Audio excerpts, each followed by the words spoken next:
And when I woke up this morning, I was feeling pretty dangerous.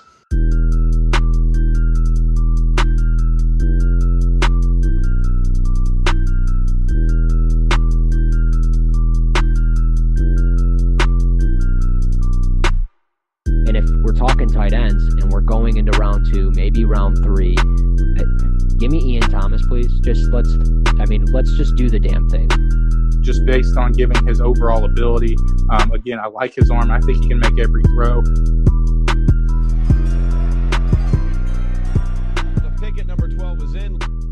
Welcome to Cover One, the NFL Draft Podcast. I am Russell Brown. Joining me, as always, CP Christian Page on a Tuesday night. Back in it, talking the NCAA Tournament before the show, talking the OBJ trade. We've got AFC East team needs, but CP, how are we, my man? I'm doing well. It's March, and there's a lot of stuff going on, so I'm definitely excited to jump into it. Yeah, we had. I know I'm already going off base or off script, and that's okay. But we can steer this in the right direction. But Kyler Murray meeting with the Arizona Cardinals today, having a private meeting.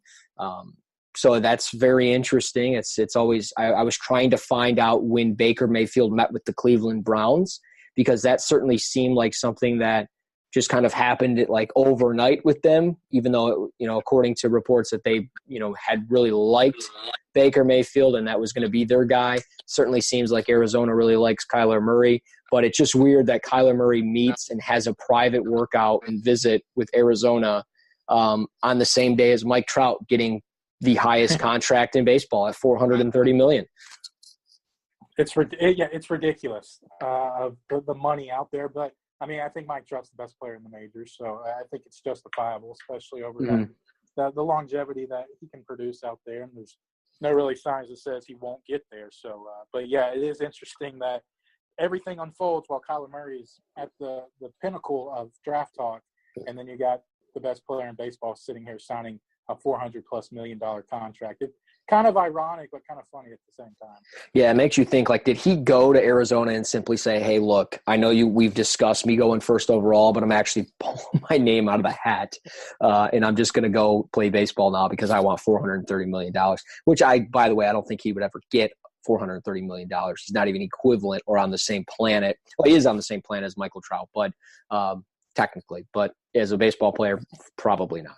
So, anyways, last week we were doing a free agency breakdown. If you guys missed episode 88, you can check that out over at Spreaker.com. You can also download that onto iTunes, however you go about your business with the podcast, and you can check that out by searching Cover One, the NFL Draft Podcast. So when we went over free agency, we said something big is going to happen. Probably Le'Veon Bell is going to sign the moment we end the recording.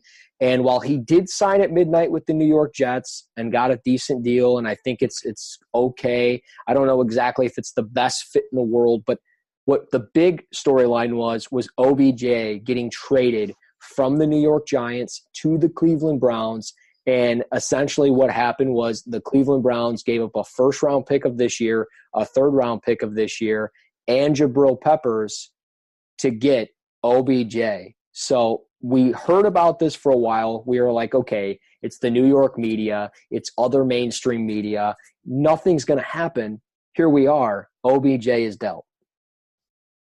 Yeah, and I kind of what you're alluding to, I don't think it's too surprising. It seems like, going back to Jay Glazer's report a year ago, talking about the relationship between potentially having Odell shipped off to New England, there was a possibility that New York was shopping ODB in that situation where, that they weren't necessarily solidifying him to the future. But then it was weird that they ended up signing him for more money and a longer contract. And then it turns out, well, we're still going to get rid of him. So I don't understand necessarily where Dave Gettleman's coming from here.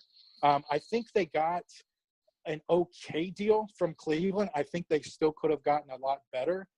Because I think you're marketing Odell as the best receiver in football, and sure, Jabrill Peppers he's played better in his Cleveland tenure, only a couple seasons, but he's played a lot better than I was expecting of him. Thought there'd be a lot more rawness and technique and overall ability in his first couple seasons in the NFL, but still getting him, who was a former first-round player, but one of 3 in the draft that year, and then getting another first-round pick for this year's draft, and then getting a third-round pick.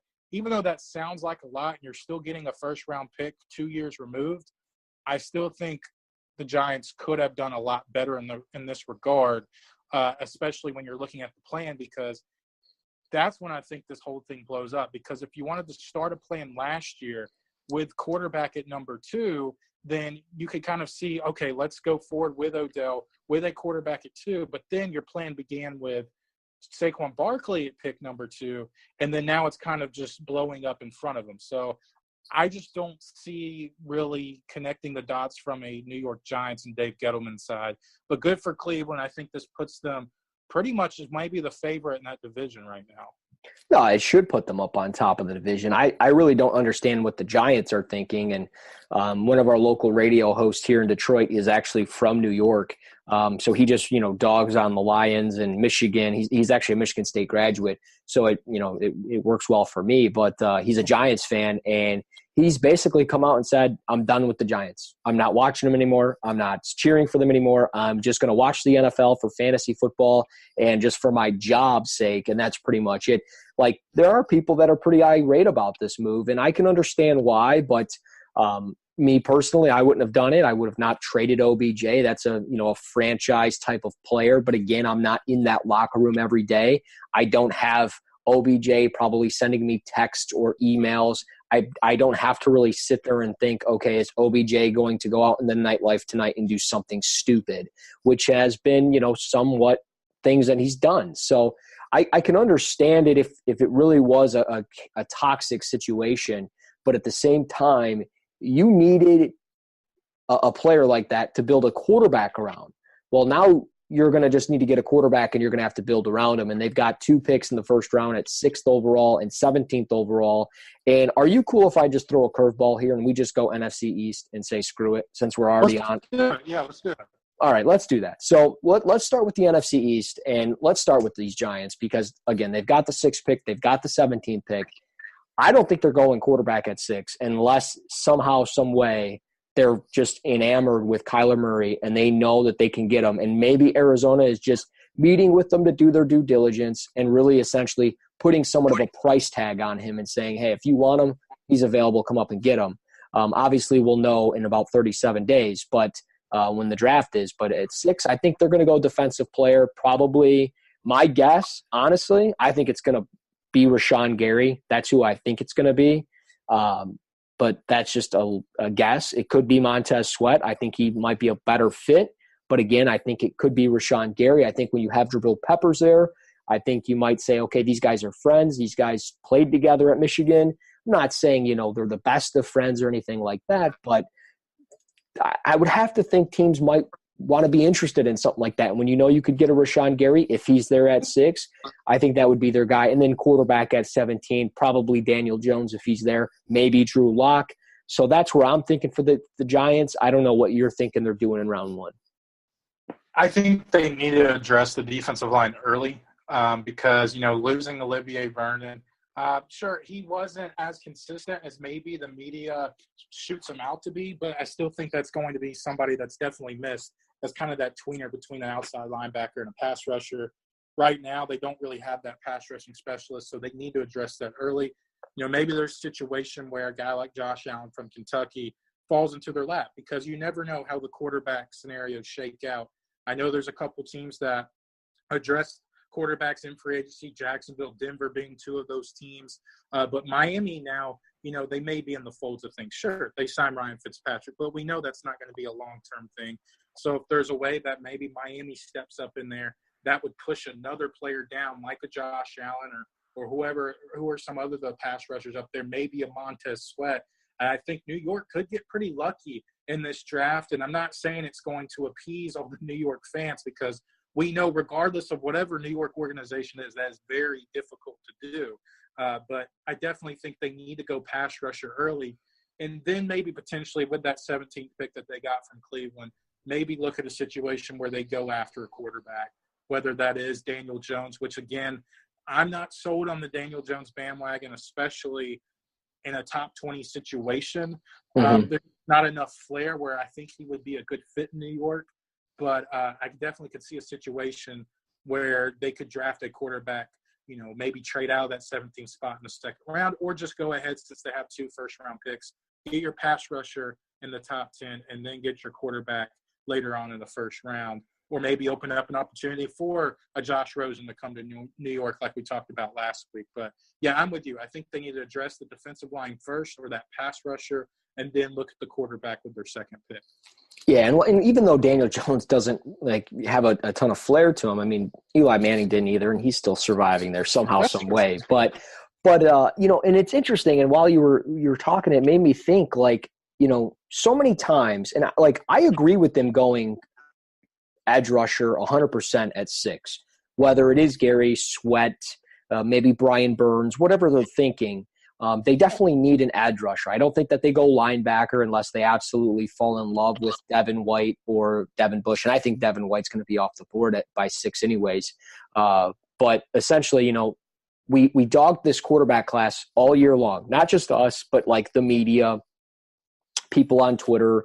They constantly said, there's just nothing with this quarterback class that I really like. And, Kyler Murray kind of obviously brought a lot of intrigue to it, but it also brought a little bit more talent to it. I like Kyler Murray. I like Dwayne Haskins a little bit more. I think, if they passed on Dwayne Haskins, I think it's a mistake. But again, if we don't all like this quarterback class, why should the New York Giants, and why should we feel like it's necessary for them to force their hand at 6 and miss out on, essentially, yeah, they've got 2 first-round picks, but essentially miss out on 9 to 10 or, 8 to 9 great defensive players, and then all of a sudden get to take a defensive player at 17 because they needed a quarterback at 6, when we all know that they're going to play Eli Manning regardless. So right. Take the defensive player and then wait to see what happens. And if they don't go trade for Josh Rosen, and if they don't take Daniel Jones at 17, then I've been saying this for a while. I think their guy is Ryan Finley. I think that's the guy that makes a lot of sense for what they want to do, and that's just my guess. I think he'd be a really good fit there. I think he'd be – again, that was when they had Odell. I don't know how it's going to be now, but, I think he'd be a good fit there. And you could potentially go, defensive lineman at 6. If you really wanted another receiver, if you like Kelvin Harmon enough to pull the trigger at 17, I know he didn't test well at the combine, looked stiff, but the tape is still good. The tape is what it is. You go 17, you go get your guy. You've got a ton of picks in this draft. I mean, this team has so many picks. The Giants have, as I try to pull this up, they've got 6, 17, 37, 96, 109. I'm almost going to take a guess that at 96 or 109, Ryan Finley could be there, and I think it's a manageable player. I think he's the most pro-ready quarterback, and again, I think that's a guy that they could build around, and I think he's a fit there. So that's the quarterback I think that they go. Are there any other players in this draft for them that you think that would be a good fit, like in the second or third day? Do you have anybody in mind that you would be intrigued with them taking? Oh, man, that's tough. I just think it all depends on how the quarterback situation pans out for them. And, maybe they do look at linebacker. Maybe they look at defensive back. I know they got Jabrill Peppers after, Landon Collins jumping ship. So maybe they look in the secondary. I like a guy like Jonathan Abram maybe early in the second round. I know that would be there's possibility that he could be a first-round player, Abram being from Mississippi State. He probably will finish out as my top safety in the class. And so I think if you wanted to use him in a situation like that box safety role that Landon Collins doesn't necessarily want to be tagged with, but that's what he was at New York, then I definitely could see Jonathan Abram kind of filling that role because he embraces that role. I think he could be a box safety. He kind of plays safety with that linebacker mentality. He's a pretty good matchup between tight ends, and maybe if you want to drop him in the slot with some of the other guys, I could see Abram maybe slipping into a role and possibly even an early starting role. I know Jabrill Peppers again comes over, but I think even though Peppers could be that box safety, I think Abram long-term may be a better answer and a better fit for New York. Yeah, we'll see what happens with it. I mean, obviously, we're 37 days out. We'll see what they do in the first round. I think we're pretty much on the same path that they go defense first. So let's go with another team, the Washington Redskins. Such an interesting team because of just how they're ran and the things that they do. re-signing AP, which is, fine and all, but they go out and they sign Eric Flowers, which just, to me, doesn't make a lot of sense. We all know Eric Flowers is bad. Maybe you bring him in for competition purposes, but then they traded for Case Keenum. I think that's a good bridge quarterback. If you're not necessarily looking for a QB in the first round, which maybe they are, but again, we don't know. They signed it, which is odd as well. Dominique Rodgers-Cromartie came out of retirement. They signed him, and then they've signed the big money deal to Landon Collins, which I like. I think that's a good deal. But the other moves, questionable. Case Keenum, that's fine, whatever. Is he going to be their starter? Probably, I would have to assume. But this is a team that picks 15th overall. They have a need at quarterback, but they've got other needs as well. What direction do you think they go at 15?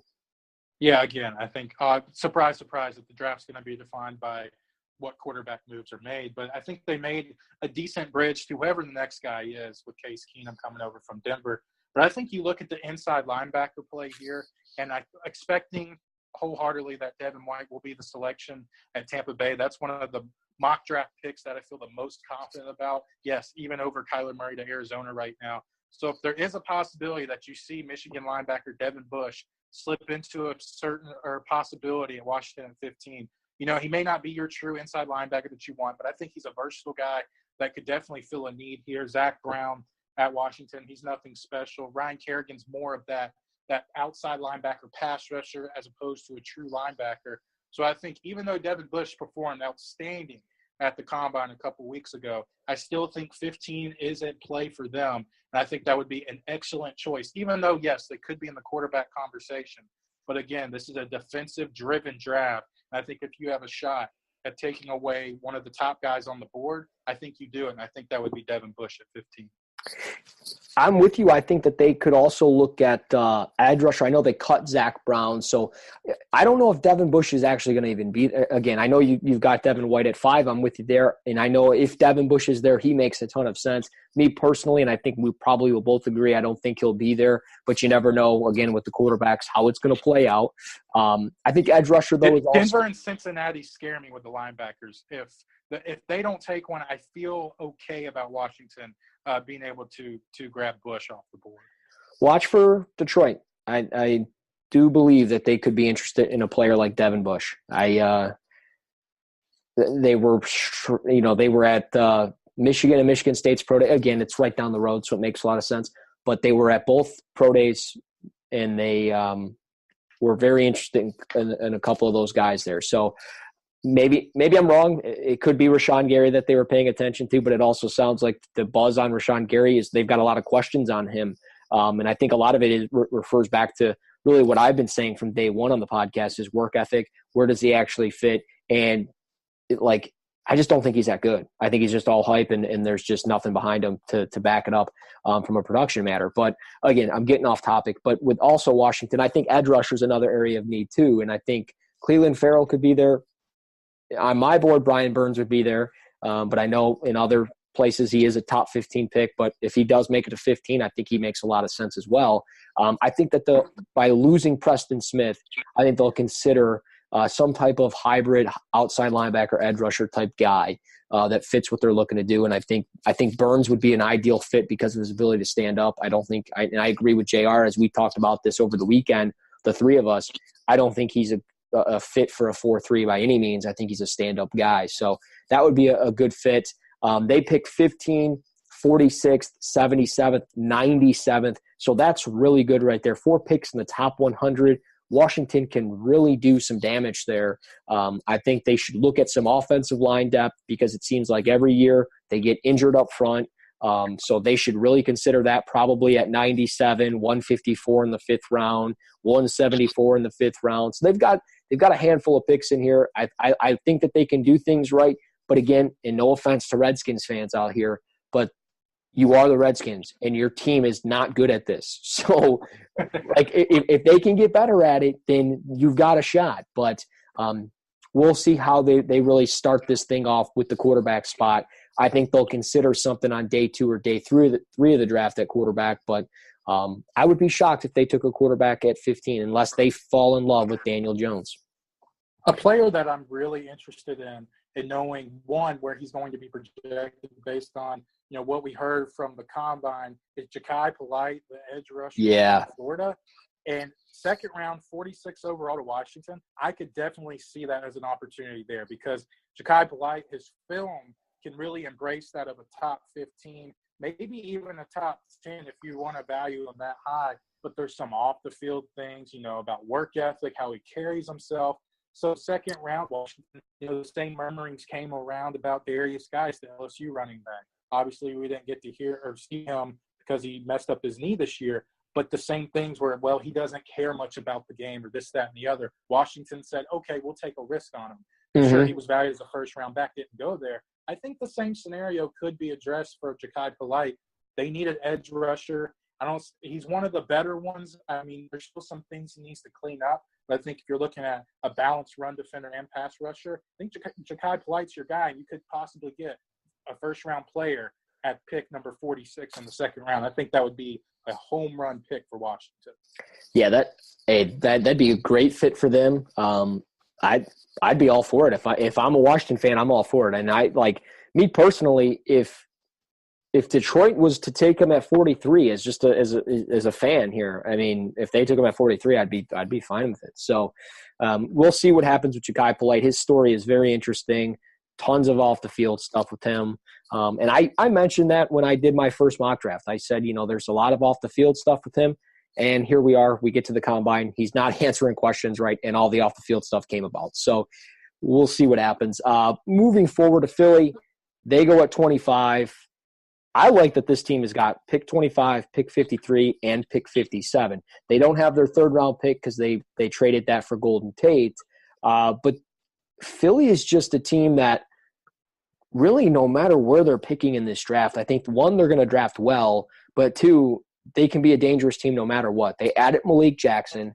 They added Andrew Sendejo, or Sendeo. Is that how you say his name, from Minnesota? Andrew Sendejo, yeah. Deshaun Jackson, they got him back. Re-signed Brandon Graham, and they brought back Ronald Darby. They're picking 25th.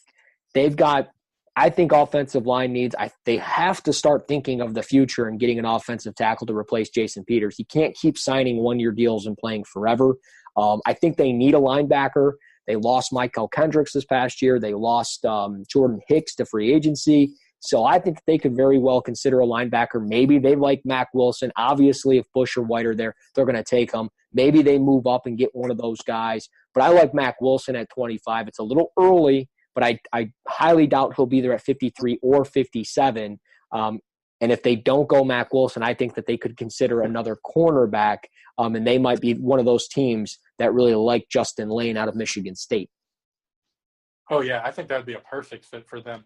Mm-hmm. It's funny, maybe 2 months ago or so, before, a lot of draft buzz really starts heating up, I think Jawan Taylor right here would have been perfect for them. Yes. You got a guy that can groom under Jason Peters, like you said. They can't keep – though Jason Peters is still playing at a pretty high level, this one-year deal stuff is just getting annoying at this point.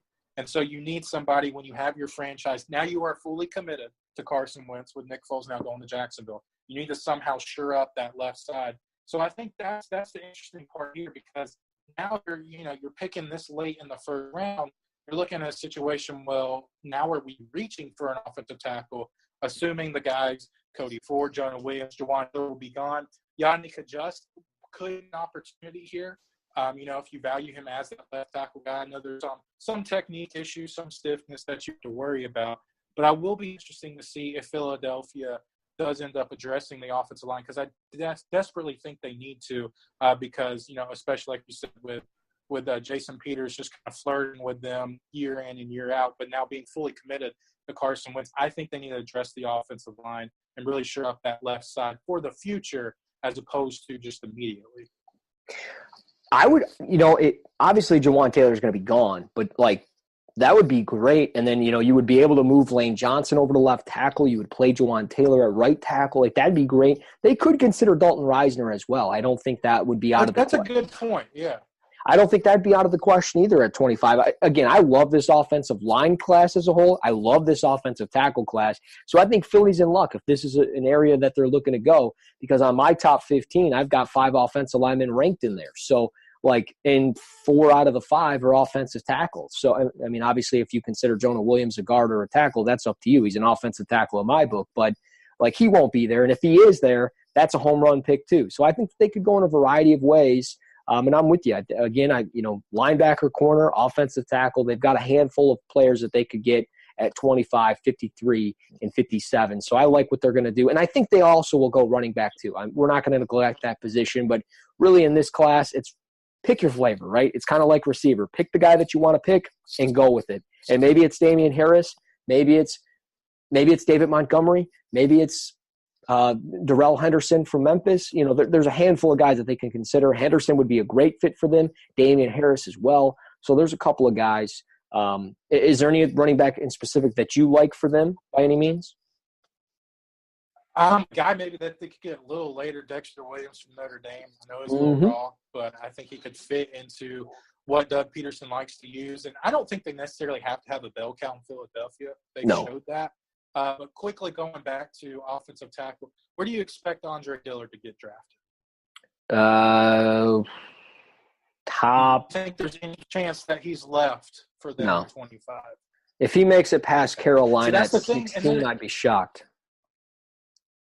And that's what makes me wonder then about Cody Ford. Is he a true tackle, or is somebody going to kick him inside? So that could shift somebody like Cody Ford. I mean, I know we talked about Yadni Kajust being I think Yadni Kajust will be, of course, available there. But maybe there will be some kind of slip-up. And like I said, depending on how the quarterback, position really shakes up the draft, there may be a possibility that one of the better offensive tackles somehow slips to them. But I think with just the combine performance of Dillard, I think that would be a big surprise if he did end up at number 25, or really even fell in the 20s period. But I don't know. There's not as many tackle-needy teams. I disagree. I disagree. Oh, okay. We'll see. We can get into that now, or we can get into that later. But I think situation you have to figure out what they want to do long term. So that could again, depending on what teams really value in this defensive line class or this defensive class as a whole, that could shift some kind of offensive, I guess, top offensive value prospects maybe into the lap of Philadelphia. It could, but again, I'm going to disagree because I think that there are teams in front of Philly that are strongly going to consider these offensive linemen, and we could see a run of – we always talk the run of running backs, the run of receivers, quarterbacks. We could see a run of offensive linemen, I think, between 16 and 24. And I think Carolina, I think that's a great spot for Andre Dillard. I would love to see Andre Dillard there. I know we talked the Giants already, but the Giants at 17, maybe they don't like a quarterback at all in the first round, like we've talked about, and maybe they go in the trenches, which is very Dave Gettleman-like, go edge rusher at 6, and then maybe they want Cody Ford at 17 or something if he's there. Minnesota, Cody Ford, Dalton Reisner, I've been preaching that for a while, either one of those guys at 18.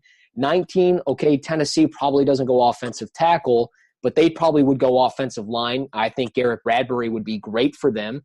Even though Matt LaFleur's gone now and running a zone concept might be out of the question, depending on how they go with their offensive line. But either way, I think Bradbury could be a fit there inside. They got rid of Klein. They got rid of Quentin Spain. They need a guard.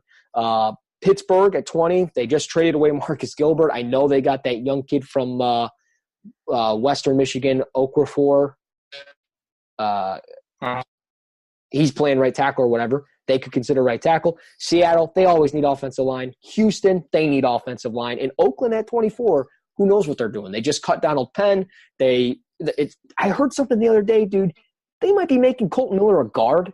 Are they really going to make Colton Miller a guard? Oh, my goodness. If that's the case, Tom Cable needs to be fired like today. He should have been fired in the first place. Well, I was about to say, he should never have this job right now. But, I mean, they need an offensive lineman anyways. Yeah, sure, they signed Trent Brown. Great, whatever. You've got a left tackle. You should move Colton Miller over to the right tackle. But if you don't, I mean, I'm not putting any faith in Brandon Parker. If you're not putting Colton Miller at right tackle, I have no faith in Brandon Parker.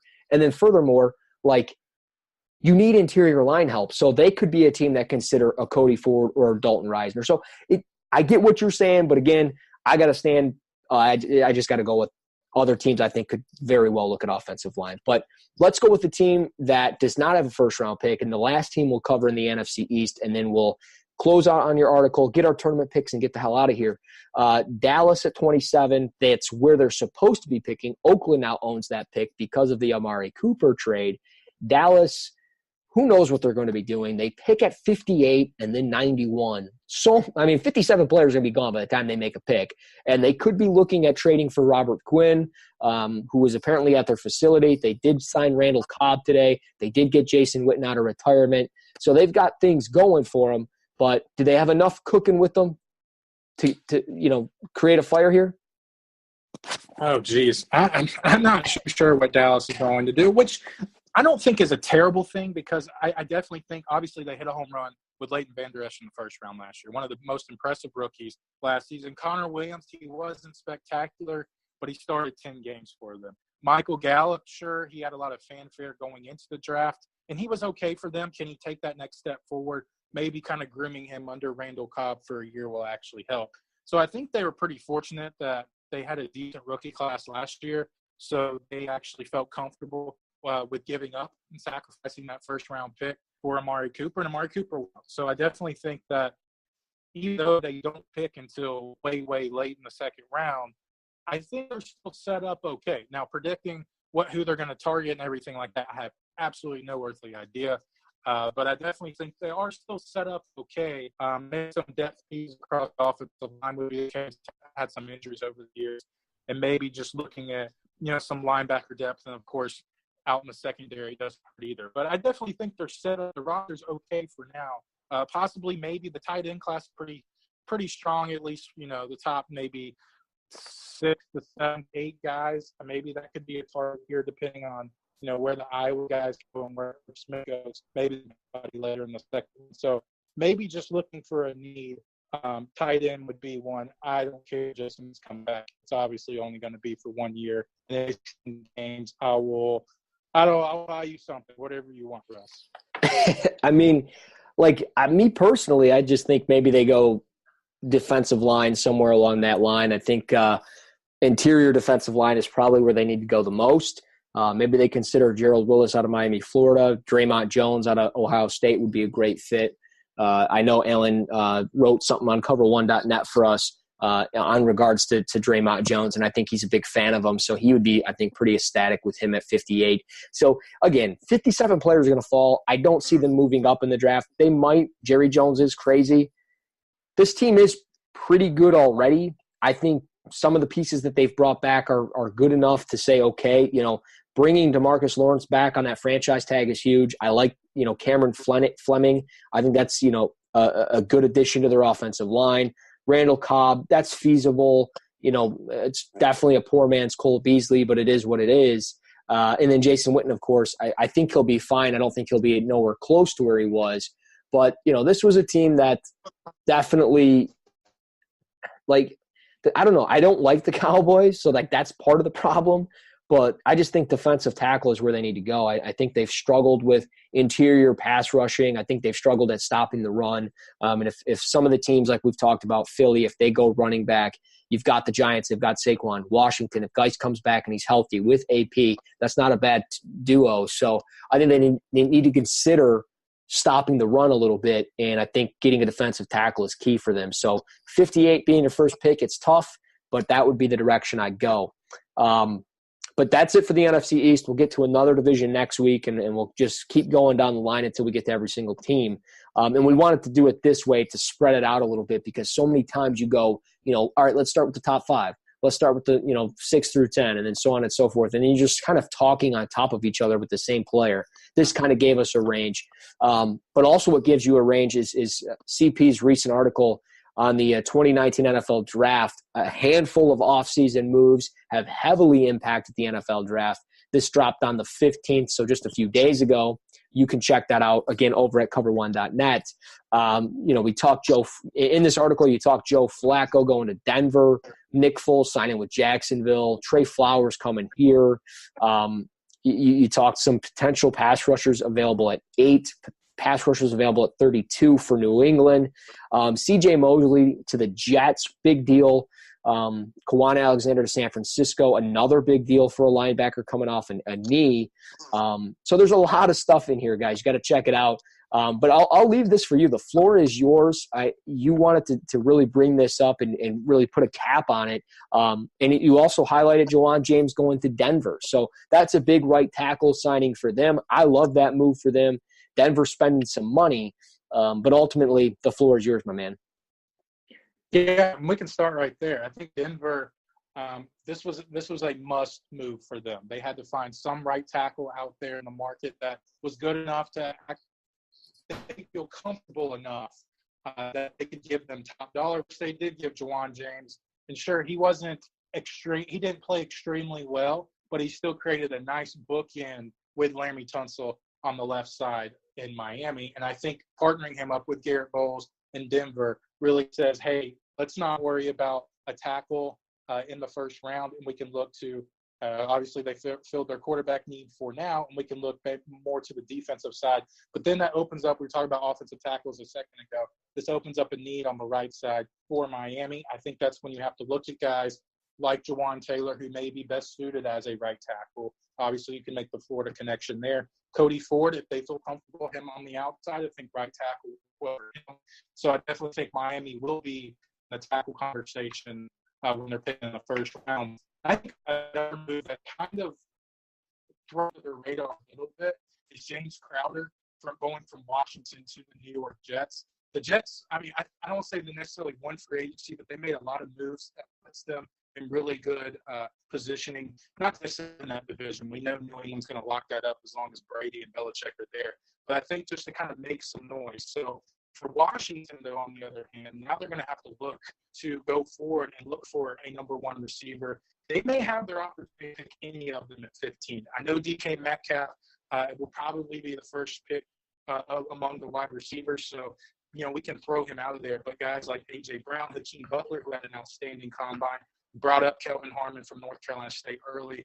Even if they're not sold on his athletic testing, his film, I think, checks a lot of boxes. Maybe N'Keal Harry, if they're looking more for that big-bodied receiver on the outside. But I think the biggest move that really affected everything, I think, was Kawhi Alexander going from Tampa Bay to San Francisco. Even though it looked like maybe long-term he was not going to be at Tampa for that whole time, I think this almost solidifies that Tampa Bay will take Devin White from LSU at pick 5. So that may possibly push up a guy like Devin Bush that rightfully so should be a top 15 pick. I think his film checks out, his combine checks out, and everything else outside or off the field, I think checks out for him to really move up. So I think San Francisco's move to bring in Alexander, leaving a void for Tampa Bay at inside linebacker, really opens the gate for Tampa Bay to take Devin White there. And, of course, speaking of linebackers, also my last one here, C.J. Mosley, Baltimore to New York. Baltimore is almost, I would say they're imploding in from the defensive side of the ball. They're getting rid of Darius Smith. They're signing Tavon Young to a big deal as a slot corner. That one kind of confused me a little bit. I definitely think they're now in the linebacker conversation in the first round as well. So you can find all that. You don't have to hear me ramble here. You can read it on your own time. Cover1.net. You can just go into the NFL Draft tab to find all that information. Guys, check it out. I mean, dude, you did a great job with it. It pretty much covers every big move. It doesn't cover every move, obviously, but every big move and really every big domino that could impact the first round of the draft. And I love it. I like that you started it off with Joe Flacco. I like that you ended it off, again, with Juwan James. I like the Crowder move to the Jets. I think Denver is, again, a potential fit for either Devin White or Devin Bush. I think TJ Hawkinson as well is very much in play if he's there, if Jacksonville doesn't take him. It's very interesting. I think you can draw a lot of conclusions and kind of map together how the first round will go, especially the top 10. So it's going to be very interesting. But also mapping something out, and I think we'll close here and we'll get out of here.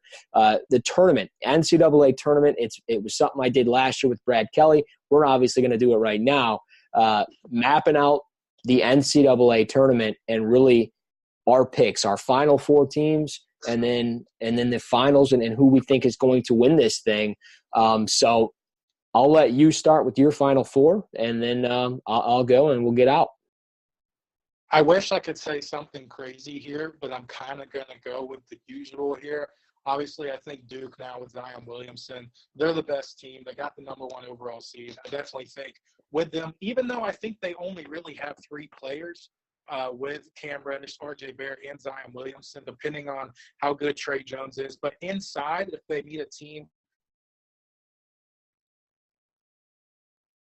in the interior, I think that could be a potential upset. But I think Duke is just too good on all levels. They're not the 3-point land. So I think if you can get in a shooting battle, you could overthrow them. But I definitely think Duke is the most athletic and the best team here. And to be honest, even though I know Zion's missed a few games this year, I definitely think if Coach K does not at least get this team to the championship, I think it's a failure of a coaching job this year. So, yeah, blasphemy it may be to say Coach K can have a failed job making the Final Four, but I think he has to make the championship based on the recruits he brought in. So I have them on that side facing off with Gonzaga in the Final Four. And then I just throw Virginia in that top bracket to face North Carolina. And I'm saying we are going to get a round 4 of Duke and North Carolina. I think these are the 2 best teams in college basketball. I think both teams can punch you in the mouth on all kind of cylinders. North Carolina, one of the fastest paced teams in college basketball. They can rebound the heck out of you from the floor. I'm going to say Duke wins it all, but I think we're going to get round 4 of Duke, North Carolina in the championship on April 8th. Yeah, I'm with you. That's going to be my final. I'm going to go Duke and North Carolina. I just don't see any team on Duke's region that can really give them a test. Maybe Virginia Tech. Virginia Tech beat them earlier in the year. They might be able to give them a run. But, I mean, Virginia Tech, they've got to overcome St. Louis, and then I'm assuming Mississippi State. But Liberty, I had a hard time picking that game. I do think Duke will end up playing Michigan State. I had a hard time picking. I mean, I always have a hard time with these lower seeds. I could see Yale beating LSU, but I think LSU actually has a really good schedule in front of them as far as like wins with beating Kentucky, Tennessee, teams like that. So I had a hard time just really picking through that. But I just don't see a team that can match up with Duke until they get to the Final Four. And with that, I mean, Gonzaga, I think they're a fraud. I think Florida State is a team that, with the experience that they have, how athletic that they are, how good they push up the floor, I think Florida State's a team that could make it to the Final Four. Virginia, I never trust them. I never trust Oklahoma. I have zero faith in Wisconsin, zero faith in Iowa, and I do not trust Tennessee at all. So with that, you hate that whole bracket right there. Oh, I mean, they all suck. Screw them. So I'm going to go with the team that, call me crazy. Villanova as a 6th seed. I think that they could be sneaky in this tournament if they can get through St. Mary's there and then probably play Purdue, which will be tough, but I think that they could beat them because Purdue's beatable. If Minnesota can run through Purdue, I think Villanova can do the same. Villanova is not the deepest team in the country, but they're led by 2 seniors, and I think that they're good enough to, I think, become better than Purdue, better than UVA, better than Tennessee. It's going to be tough. It's going to be tough, but I like them. I like North Carolina as well. Playing Kansas, playing Kentucky is going to be tough for them as well. And maybe even playing Auburn. I think Auburn, again, I don't have them beating Kansas, but I could see Auburn beating Kansas as well. So it's again, a 50-50 thing. But I like Villanova, North Carolina, Duke, and Florida State. Again, Duke over North Carolina. So that's what I'm rolling with, not changing it now. I'll probably end up changing this, so who knows. But CP, you got anything else for me? Any prospects that you've been watching? Yeah, I just dove into it. It's hard to find his film, but Titus Howard, the offensive tackle from Alabama State, the guy I was intrigued with at the Senior Bowl, and he didn't necessarily blow me away, but I did see some traits based on his anchor. I think he slipped up a little bit, but he has a pretty good kick slide, and he needs to work a little bit on timing and overall technique, but I think the raw skills are there. So I think if you could eventually, put him in a situation to learn under somebody, maybe for a couple years, and maybe that year 3 he could work himself into a starting position. But I'm still, a game or 2 into Titus Howard, the tackle out of Alabama State. But I am intrigued. I understand the intrigue there. Now, I only understand it on day 3. So if a team values him in day 2, then I may have a problem with it. but I see the raw traits and some of the underrated athleticism that he brings at 6'5", 322 pounds. So he's a guy that I've been paying attention to as last couple of days. Yeah, it does sound like from some of the other media people in the NFL draft, they were talking highly of him, as well as teams were talking highly of him. So I trust your judgment on it. I probably won't end up watching him, but I think you'll put something together on him, and I'm excited to check that out. So you guys definitely need to follow Christian on Twitter @_Christian Page. Again, that's @_Christian Page, PAGE, to get probably some film on that, because more often than not, he breaks down a guy and then puts some film out there. For me, I was watching Michael Dogby last night from Temple. He's an interior defensive lineman, but he's got versatility. He's playing all over the place, whether it's an edge rusher, whether he's aligned in the A-gap as a one technique, as a zero, as a nose. He does a lot of different things. Had a breakout year this past year, has gotten really no buzz, but absolutely wowed at his pro day. He had like 34 bench reps. I believe he ran the 40 in like 4.82 seconds. Don't quote me on that, but I believe it was around that range. But he had 72 tackles this past year, 12.5 tackles for loss, and 7 sacks. And the very first play that I watched him do, he read the pulling guard that he was aligned on, felt the down block from the center, and hit him with the swim move and got in the gap and just ate the hole and ate the running back. So it's stuff like that I love. And when guys do those little things right, you don't need to win me over with athletic ability. Like, I don't give two flying you-know-whats if a guy runs a 4.6 40. Like, it's impressive. But if it doesn't translate on the field and he doesn't do the little things right, then we've got an issue. So he does the little things. He's caught my eye. I've gotten 3 games in. I'll probably watch 1 or 2 more. So definitely check out Michael Dogby from Temple. Check out Titus Howard from Alabama State. Be sure to subscribe to us on iTunes. We need you to push those subscriptions. You need to rate, review us. You need to move us up that iTunes board so we can produce more content for you. That's what you need to do. You also need to find us on Spreaker.com. That's Spreaker.com. Find us on there. Search Cover One. You'll find the Cover One Buffalo, the Cover One NFL draft page, and you can subscribe and listen, rate, and review on there as well. So be sure to do all those things. But CP, thank you, my man, for joining me on a Tuesday night. You guys will get this tonight, Wednesday morning, however you do your thing. But until next time, this is Cover One, the NFL Draft Podcast.